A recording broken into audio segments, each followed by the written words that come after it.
Hi, my name is Michelle Smith, and I want to tell you about the information contained in my final paper that I have titled There and Back Again, A School's Journey. If you're a Hobbit fan, you'll notice that it's a takeoff of There and Back Again, A Hobbit's Tale. Just as Bilbo Baggins started in one place, took quite a journey, and returned to a similar location as where he started, the most important element in his story is what he learned about along the way. Let's take a look at what happened to a school that I mentioned in my paper. In 1996, a group of educators and parent activists met to talk about creating a new, different school, one that took a step back to a time gone by, one that would include a single homeroom teacher, a small class size, welcomed parental involvement, and resulted in self-directed learners. Well, in a few short years, with a strategic plan and committed individuals, the school came to fruition. They had no idea how quickly they would grow and just how successful they would be. They expedited their growth plan and were able to add 3 additional grade levels within 5 years. There was no lack of interest from teachers or students alike. The school boasted outstanding working conditions and committed teachers. The work week and the school work week were a little bit different. For the students, they went Monday through Thursday, beginning at the early hour of 7:45 and concluding at 4 p.m. There was no school for students on Friday. It was always considered a teacher workday. When the teachers met, they spent time reviewing the week's curriculum and changing things according to what worked and what didn't. And the test scores soon showed the proof was in the pudding. They had been the recipient of the John Irwin Award for demonstrating exceptional academic achievement in the areas of math, English language arts, and science for 10 years running. So what happened? Well, one of the most interesting things about the application process for this school was that they used a grid approach, a lottery system, and meaning that the city had been overlaid on a grid, and then segments of socioeconomic demographics had been plotted all across the city. And so applicants utilized that process, and if there were more or unrepresented areas, then they were selected over those where they were highly populated or highly represented areas. And then once you had a child in, if you were a parent, had 2, 3, 4 more children, you were given preference. It was called the sibling program. And what child wouldn't want to go to another great school where their sibling had a great time? Well, what began to happen was that the sibling applications began to dwindle. These kids were no longer wanting to follow in the footsteps of their brothers or sisters and were looking for different opportunities for education. This was very disconcerting to the school, and so they began to look deeply into it. They had a facilitated session similar to a future cert methodology. They gathered representatives from every component of the organization, and they discussed the situation in an atmosphere which consisted of openness and truthfulness. They had student representatives, both past and present. They had a student representative from every classroom, 3rd, 4th, and 5th. They had teachers, the principal, a couple administrators, and then parent representative as well.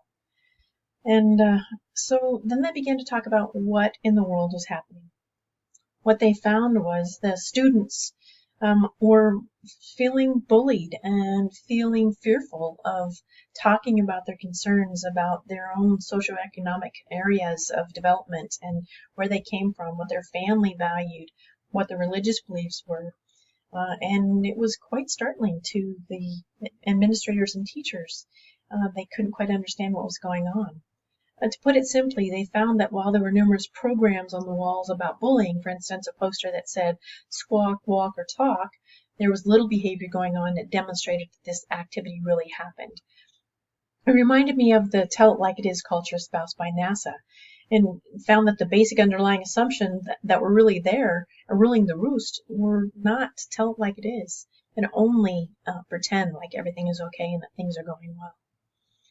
Well, once the situation was identified, everyone wanted to make it better. There was no shortage on engagement to fix the situation.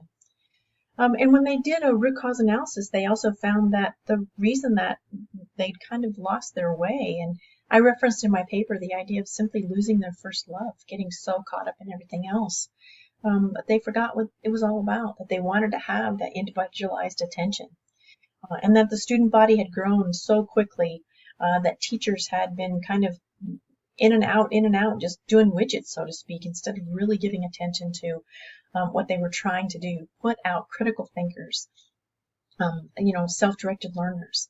And turnover happened. Their original people were no longer there. So they made some changes. They went back to the basics, and they developed a pain chart, which was similar to that emoji-based pictures that nurses utilize in healthcare situations to help students be able to communicate effectively.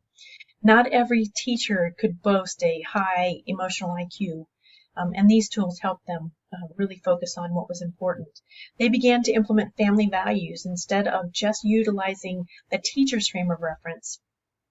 They would get the family involved to talk about, so what do you do at your house when you have this situation? What's important to you with regard to your religious values, your faith-based freedoms? How do you deal with the bullies? And began to focus on that. It really gave them a great place to start over and to really shore things up. Burke says that while he's developed a systematic process for organizational change, it rarely occurs in a linear fashion. It can get very messy. But the commitment of the change agent leader and the impact of the change on the core values of those involved in the change ensure that the change will occur and stick. So I mentioned earlier that the school has a experiential learner basis for curriculum, meaning that they look at things, they figure out what they did wrong, what they did well, and they fix it or adjust it to make it better based upon the input they receive from their students. They use the pain that they felt during this situation as a lesson learned principle to help them capture their journey and remember where they have gone and where they are. Remember the journey, going back to the basis of there and back again. It's messy for us, and it's important for us to always remember the journey that we've been on. I hope you enjoy my paper. Thank you.